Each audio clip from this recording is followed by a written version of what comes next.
My field is new business and ICT. So when you're looking at communication, I'm more interested in the business perspective and in the technology perspective. And what I'm talking to you about is that we are in an environment with lots of societal challenges. And the European Union has actually defined these challenges for the European Union as being incredibly important and things to work on. One of them is health, demographic change and well-being, food security, bioeconomy, secure, clean and efficient energy, smart, green, integrated transport, climate action, environment, resource efficiency, Europe in a changing world, an inclusive world, social inclusion, in my mind also digital inclusion, and the final one, secure societies. And especially that last one also is something that from an IT perspective is very important. And all these particular domains are things where digitization, communication, and many, many more disciplines are necessary to make a change. Now, when you're looking at the Hansa University and you're looking at my sheets, in the right bottom corner you see something. Share your talent, move the world. It's our payoff. It's what we are telling everybody, our students, our environment, this is what we want to do. This is what we like our students to be involved in. To be involved in sharing their talent from their own different perspectives, their own different disciplines, and really make a change in the world. And what we find important is that these EU challenges are really interesting challenges for our students to work on. And what we have been working on over the last, say, a couple of years in organizing and setting up, and it's starting to work actually, is that we challenge our students, all of our students, to spend half a year, one semester of their education here to work on one of these challenges. So the normal thing is that the student finds often their own internship and graduation project, and can be with all kinds of companies and organizations. And there is absolutely no control in what they are doing. And on the other hand, we have all kinds of organizations and companies that come to us and say, oh, you have all these great young minds, all these people that are being educated very well, and couldn't we use them to work together on some of our challenges? And we have come up with this concept. It's probably not a very innovative concept, but it's a concept that we're working with. It's the concept of innovation labs, in which we really are trying to bring together our professional environment, but also teaching, education on the one hand, the education 21st century skills, and research, mostly applied research. We are not an academic university, but the University of Applied Sciences, so we do the applied sciences part.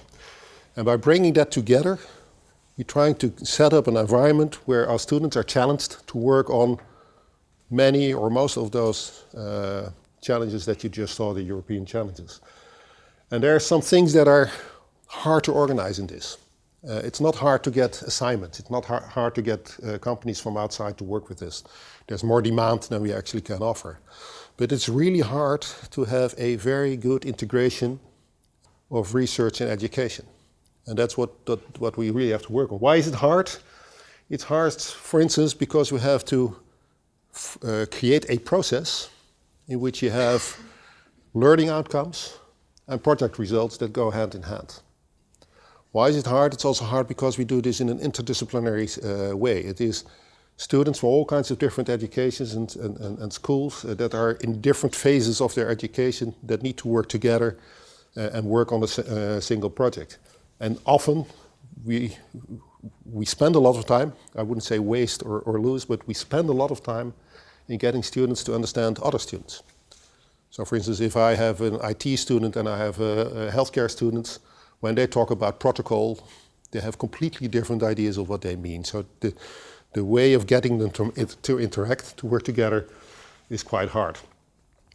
What it also means is that we will be working, or we are working, on the front line of what is known of science and technology and societal changes. So we are doing things that nobody has done before, which means that if you have a teacher, that teacher doesn't know exactly what's going on. So we are creating an environment that's not so much a teaching environment, it's an environment that is more a learning environment. So the students learn, but also the teachers learn. Now, some of you may be teachers.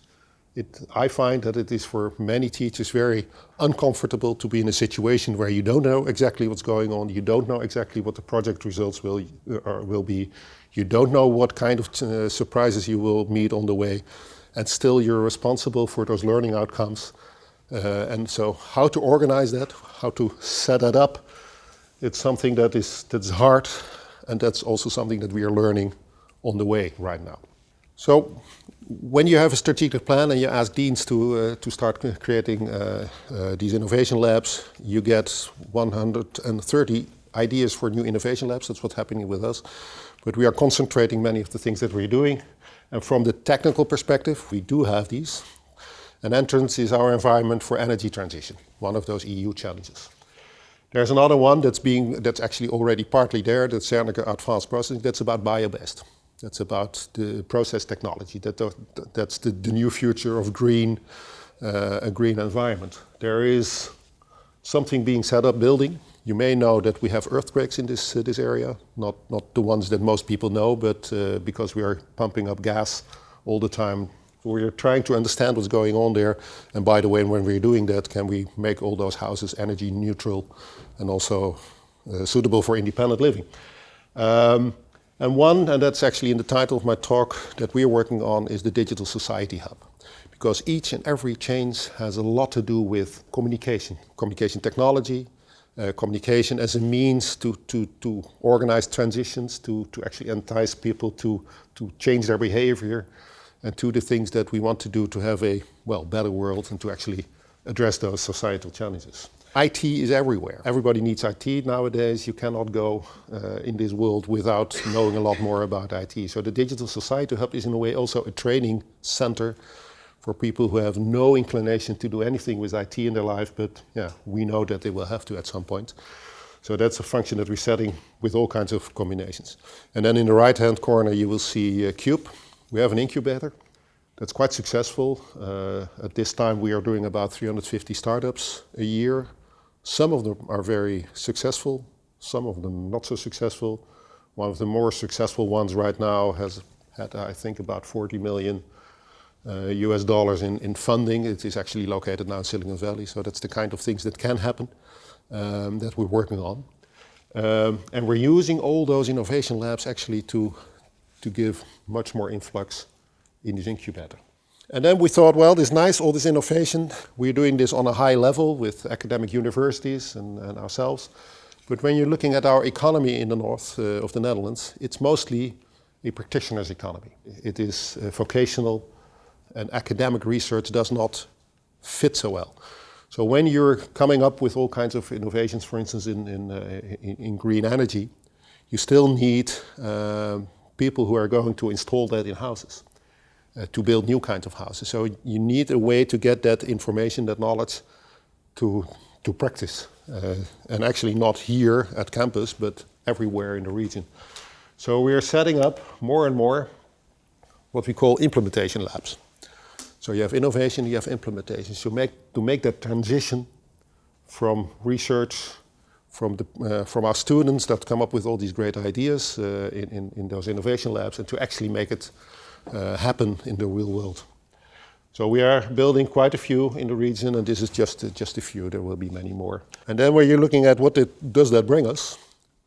Well, there is a ranking of universities, academic institutions, but it's looking at all kinds of different things, not at just academic publications, but also at things like what's your interaction with the region, how much do you contribute to entrepreneurship, how much startups do you have, and things like that. And in a list of, I think, over 1,200 worldwide research institutions, universities, we came out in the top 25 on these particular aspects. And we're quite proud of that, and it's telling us that we are doing something well.